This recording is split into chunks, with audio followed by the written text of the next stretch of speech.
Sejam todos bem-vindos para mais um vídeo aqui no canal, e hoje eu vou falar de um tema tão importante que é sobre Deus ser sanguinário, Deus ser um assassino, onde a Bíblia representa várias vezes que ele mandou matar cidades inteiras, exemplo Sodoma e Gomorra, mandou eliminar desde os recém-nascidos até os velhos.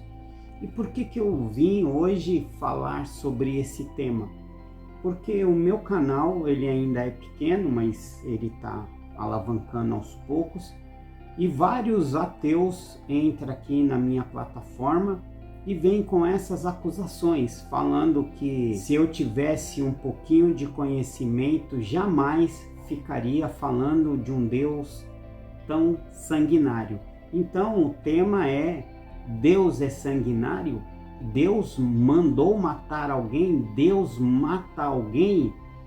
Fique comigo até o final, que hoje eu vou trazer um outro tipo de visão para essa história. Deus de fato não mata ninguém e Deus não manda matar ninguém. Se parar para pensar um pouco, vimos relatos nas escrituras onde Deus eliminou todo mundo, toda uma geração, desde Sodoma e Gomorra, como eu já disse, mas a maior de todas foi o dilúvio, onde todo o ser vivo que respirava, e já vou dizer que é um tema de um outro vídeo meu que vou lançar, que Deus disse que todos que têm espíritos, almas, morreram, desde os animais com alma até os homens. Esse é um tema para outro vídeo. Mas vamos lá, Deus de fato matou alguém? Deus é sanguinário a este ponto? Então vamos analisar as escrituras com calma, com cautela. Jesus disse: não temais aquele que pode matar o seu corpo físico, mas antes temais aquele que de fato pode matar tanto o seu corpo físico quanto o seu espírito e lançar os dois no fogo do inferno. Então, Jesus Cristo aqui nessa passagem, ele está explicando que existe duas mortes, que é a morte deste corpo físico e a morte do próprio espírito, que ele vai deixar de existir. E já vamos entrar em outra passagem para enfatizar que Jesus, quando chamou um dos 12 dele, dos 12 apóstolos, um deles virou assim: ó, mestre, deixai que eu vá enterrar primeiro o meu pai. E Jesus disse, foi assim, contundente: deixai que os mortos enterrai os seus mortos. Primeiro pregai o reino dos céus, porque o reino dos céus é prioritário, né? Tanto que tem outra passagem que ele fala: aquele que ama pai e mãe mais do que a mim não é digno de mim. Agora olha só, como que um morto pode enterrar outro morto? De fato não pode. Então olha só, aqui já dá para você ter uma noção que se Jesus, a própria divindade, disse: deixai que os mortos enterrai os mortos, ele estava dando uma mensagem muito boa para os dias de hoje, principalmente para aqueles que se diz ateu e usa essa passagem que Deus é sanguinário. Deus está chamando toda a nação, todos que estavam vivos, exceto ele, os 12 apóstolos, a mãe dele, a parentela dele, diga-se de passagem, aqueles que acreditavam em Jesus Cristo, que estaria vivo, e todos os outros estariam mortos. Bom, os evangélicos, quem segue as escrituras, sabe que morto de fato é aquele que não segue a Jesus Cristo, não está na presença de Jesus Cristo. E uma explicação que eu sempre dou para estar morto, estar vivo, explicar o que significa estar morto. Morto significa separação, separar de algo. Eu vou dar uma breve explicação sobre, eu tenho um amigo de infância que hoje ele mora nos Estados Unidos. Ele foi para lá, tem mais de 30 anos, nós nunca mais nos vimos e nem nos falamos. É como se esse amigo estivesse morto, porque houve uma separação de fato, nós não nos falamos e não vimos. Então, existe dois tipos de morte, a morte física e a morte espiritual. Qual é a morte espiritual? Que é não estarmos na presença do Todo-Poderoso. Então todos estão mortos. Agora tem uma outra passagem que diz assim: para Deus, os vivos e os mortos são todos iguais. Por que são todos iguais? Se você analisar que no princípio, lá no princípio, bem antes de Adão e Eva, o nosso espírito foi criado primeiro e o nosso espírito é imortal e nós habitamos nessa terra por um período muito curto. Depois voltaremos para Deus, aonde diz do pó voltará para o pó e o fôlego de vida, que é o espírito, voltará para Deus, aquele que o criou. Então analisa, quando Deus olha lá do seu trono divino, e ele olha para todos nós aqui, o que ele vê? Você acha que ele vê a carne ou você acha que ele vê o espírito? Correto? Então, deixa aqui o seu comentário se você concorda que para Deus os mortos e os vivos são todos iguais.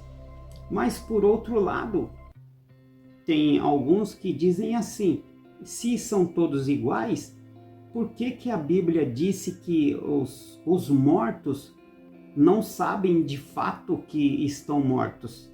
Somente os vivos. Bom, se você entender que os mortos são aquele que não compartilha dos ensinamentos de Cristo, todos aqueles que levam a vida abundante, levam a vida abundante que eu falo, nos pecados, na avareza, na luxúria, na bebedeira, que não está nem aí para nada, eles não fazem noção que depois do julgamento final serão todos mortos.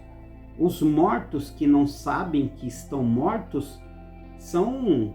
Olha para o lado, olha assim para o lado, e você vê que você tenta explicar o evangelho para quem? Para aqueles que estão do seu lado, que teoricamente estão mortos, não ouvem nada, não entendem nada e não querem ouvir? É esse os mortos que a Bíblia diz que os mortos de fato não sabem nada, mas os vivos sim. Só para deixar claro essa parte que os mortos não sabem, que eu não vou me aprofundar nessa parte do vídeo, mas em outro vídeo com certeza. Jesus Cristo, quando morreu, o primeiro local que ele foi na mansão dos mortos, pregar para os espíritos que estavam em prisão. Quais os espíritos? Todos aqueles que morreram no dilúvio, onde somente 8 pessoas sobreviveram, que foi a família de Noé. Por que Jesus Cristo precisou ir lá e pregar o evangelho, se absolutamente os mortos dormem e os mortos é um sono eterno, igual alguns dizem, algumas religiões pregam que os mortos só vão acordar no dia do juízo final? Mentira, porque Jesus foi lá e pregou para os espíritos que estavam em prisão. E para fazer uma ligação entre essa passagem, para ficar claro, Jesus Cristo disse para Nicodemos, em todas as minhas pregações geralmente eu falo dessa passagem de Nicodemos, porque ela tem várias ramificações com vários ensinamentos de Jesus Cristo. E aqui é uma poderosa, que Jesus Cristo ele diz o seguinte, que Nicodemos perguntou quem estaria condenado. Aí Jesus Cristo explicou sobre nascer de novo, coisas e tal, mas ele foi categórico: aquele que não acredita no meu nome, não acredita em mim, já está condenado. E aqui já fica a resposta para que muitos perguntam, se aquela pessoa morreu sem conhecer o nome de Jesus Cristo, está condenado? Bom, Jesus Cristo já falou, aquele que não acredita em mim já está condenado. Mas por outro lado, tem uma outra passagem de um apóstolo que ele diz o seguinte, né? Eu vou traduzir para o nosso linguajar o que o apóstolo disse, que aquele que está na inocência, aquele que desconhece a lei, não comete pecado. Mas por outro lado, a passagem de Jesus Cristo, ela é poderosa também, que diz que aquele que não acredita em mim já está condenado. E ele é o mesmo hoje, ontem e todo sempre, e até no reino celestial, nele não há variação de mudança. Por este motivo, ele foi lá e pregou, ele se mostrou no Hades e pregou o evangelho. É somente por isso, para que todos tenham a oportunidade de crer nele. Bom, então aqui já ficou várias coisas explicadas, que os mortos não dormem, né? Que morto que não dorme? Os mortos que deixaram essa carne. Mas os mortos vivos, os zumbi, esses não sabem que vão morrer, esses de fato estão dormindo, né? Esses de fato estão dormindo. E outra coisa que dá a impressão que eu fugi, mas não para falar que Deus não é sanguinário, se Deus, os vivos e os mortos para ele são todos iguais, eu não quero romantizar a dor, nada disso. Antes de me aprofundar, eu quero dizer que eu já perdi pai, já perdi mãe, já entrei em um luto profundo que dilacerou a minha alma. Eu já desejei deixar de existir porque a dor que me pesava foi deveras amarga e assustadora. Eu já perdi meu casamento, então eu entendo o que é perder. Já perdi tudo, praticamente fui morar na rua, morar de favor. Então eu entendo, igual Paulo disse, eu já tive tudo e hoje tenho nada. Mas a minha fé é no Senhor Jesus Cristo. Se morrer, vou morrer para a glória de Deus. E se viver, viverei para a glória de Deus. Então, irmãos, eu não quero romantizar a dor, porque eu já perdi muitas pessoas e muitos amigos. Mas eu quero dizer que é o seguinte, quando Deus ele separou, para você entender, porque a morte é separação. Quando ele separou o dilúvio, ele tirou todas aquelas pessoas desse plano, é porque aquelas pessoas todas comprometiam o plano de Deus. Quando ele separou, ele tirou Sodoma e Gomorra da face da terra, é porque as pessoas de Sodoma e Gomorra comprometiam o plano de Deus. Mas eu quero que você entenda que eu não estou querendo romantizar, que ele separou, mas todos eles estão vivos porque o espírito não morre. Se o espírito morrer, vai morrer depois do julgamento final. Por isso que Deus não mata ninguém. O que sentimos, a dor do luto, é o apego que temos pelas coisas e pelas pessoas que nos cercam. Tanto que usamos a expressão, depois de um divórcio, que temos que viver o luto de um divórcio. Olha só, fica bem enraizado aqui, viver o luto de um divórcio. Como assim viver o luto de um divórcio se ninguém morreu? Claro que morreu. Morreu aqui é a separação. E pessoas sofrem porque perde um carro, sofre porque perde uma casa, sofre porque de fato um ente querido parte porque Deus assim o toma.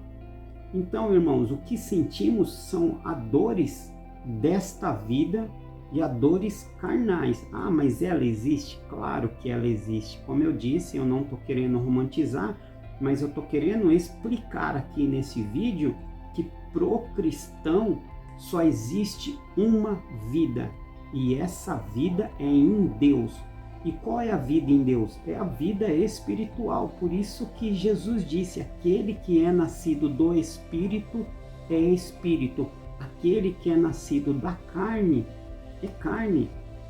E para enfatizar, quando Maria, Marta, as Marias foram falar para Jesus sobre Lázaro, Jesus disse que Lázaro não estava morto, Lázaro apenas dormia. Aqui ele não estava se referindo a dormir do sono da morte, mas que ele estava dormindo quando deitamos na nossa cama e de fato dormimos, porque Jesus, sendo a própria divindade, ele conseguia ver Lázaro. Ele, quando ele vê, enxerga nossos pensamentos. Tanto que na oração diz assim: entra no seu quarto, né? Quando você for orar, entra no seu quarto e ora em segredo, porque você orar em segredo, o seu Pai te vê. Então, lá do reino do céu, ele te vê. Então, queridos irmãos, é chocante, porque quando Deus o para si toma alguém, ficamos tristes, amargurados e queremos culpar Deus ou a circunstância pelo fato daquele ente querido ter partido. Mas lembre-se, o que conta para Deus é o Espírito e não essa carne. Essa carne é uma passagem para que podemos administrar os prazeres dessa vida, para sermos dignos de entrar no reino do céu. Eu espero ter dado uma luz a essa explicação. Por que que Deus não mata ninguém? Deus separa. Ele sabe que aquela pessoa, porque nós não conseguimos ver, ele sabe que aquela pessoa ou é ou vai ser um sanguinário ou uma pessoa que vai prejudicar o plano de Deus. Então ele separa. Para nós chamamos isso de quê? De morte. Mas o que é a morte? É a separação. Se você pegar lá no começo, diz que o espírito, que é o fôlego de vida, foi soprado na narina do homem que era barro e se tornou alma vivente. Então, o espírito já existia e o barro. Os dois entrou e criou um. Agora ele volta para Deus. E o que importa é o espírito. Então, nós olhamos tudo que acontece nesse mundo com esses olhos carnais. Ah, irmão, mas assim é muito fácil falar porque dói. Eu sei que dói. Por isso que Jesus Cristo disse: trazei para mim os seus fardos, porque o meu jugo é leve e suave. E por isso ele também disse: aquele que é nascido da carne é carne, aquele que é nascido do Espírito é Espírito.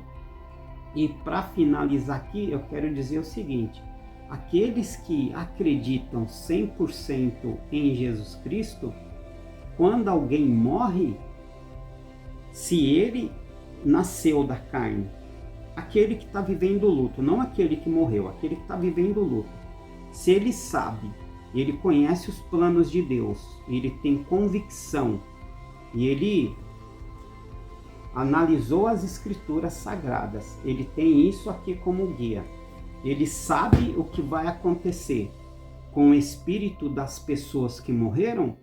Ele tem que pensar no seu coração: essa pessoa simplesmente foi separada, vai fazer uma viagem e logo logo nos encontraremos de novo. É este pensamento. Temos que levar para Cristo todos os nossos sofrimentos e procurar viver uma vida mais leve, mais tranquila. É fácil? Não, não é fácil. Dói demais. Mas entende que os olhos de Deus é totalmente diferente das nossas visões. Ele vê muito mais além, ele enxerga o espírito e nós enxergamos a carne e esse sofrimento.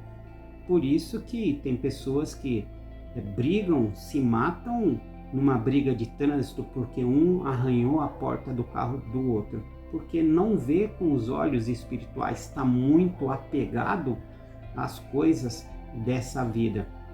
A esposa fala uma coisa, o marido já quer falar duas, três, já aumenta a voz, já grita, a esposa já grita, não existe aquele amor, aquela compaixão, porque estamos falando do nosso coração, dos nossos desejos carnais. E é isso que Jesus Cristo disse: procurar e enxergar as coisas com os olhos espirituais. Irmãos, quando você for dormir, ora a Deus para que Ele abra os seus olhos e que você possa de fato ver através dos olhos espirituais, para que você possa entender os planos de Deus, o que Ele quer para a sua vida, o que Ele quer para a humanidade, que Ele te ajuda a você entender o de fato qual é o propósito, o que rege, o que o Espírito de Deus e o nosso Espírito de fato é, e o que precisa ser feito. Temos que enxergar essa vida com os olhos espirituais. Espero que isso traga um pouco de alívio e uma explicação, o porquê que Deus não é sanguinário, porque Ele não matou ninguém ainda, Ele não matou nem a própria estrela da manhã, que fez o que fez no reino do céu, fez a maior rebelião, foi expulso ele, a terça parte do céu, Ele não matou. Ainda vai ter um julgamento, e depois do julgamento, sim, que vai haver a morte que Jesus disse: temei aquele que pode matar tanto o espírito quanto o corpo. É isso aí. Se inscreve no canal, compartilha esse vídeo, manda esse vídeo para aquelas pessoas que ficam discutindo se Deus é sanguinário ou não. Ele não é sanguinário. E lembre-se, quando um mata o outro, é livre-arbítrio. Ele não vai interferir. Porque se ele interferir, ele está interferindo direto no livre-arbítrio. Ah, irmão, mas não existe na palavra, nas escrituras, o livre-arbítrio. Sim, a palavra não, mas o direito de escolha sim. Por este motivo, a estrela da manhã, que é o Lúcifer, se rebelou contra Deus, porque ele tinha o direito de escolher entre o que fazer ou não fazer. Adão e Eva, no jardim do Éden, também escolheu comer do fruto do conhecimento. Noé, o nosso pai, depois do dilúvio, ele tinha a opção de não querer criar a arca ou não, mas ele foi obediente. E é assim, nós não. Vou falar de mim, mas se coloque no lugar. Deus te chamou desde a sua juventude e você se negou a seguir Jesus Cristo. Você levou uma vida promíscua, você levou uma vida sofrida. Esse é o seu livre-arbítrio, até você entender que você tinha um chamado e se voltar para Jesus Cristo e cumprir a sua missão. Ele chama e Ele dá a opção de você seguir ou não.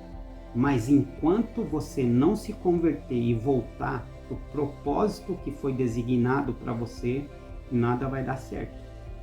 Nada vai dar certo. Então fique em paz em nome de Jesus Cristo. Deixa aqui uma mensagem. E é assim, eu amo cada dia mais pregar o Evangelho e falar do plano de salvação.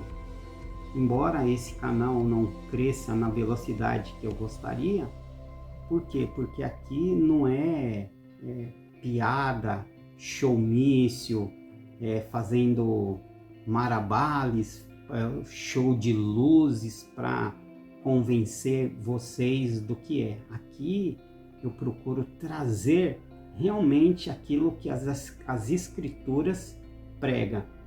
E poucos querem ouvir, mas como Jesus Cristo disse que muitos serão chamados e poucos os escolhidos. E deixa aqui, se você é aquele poucos que serão escolhidos. Fique em nome de Jesus Cristo. Amém. Vejo você no próximo vídeo.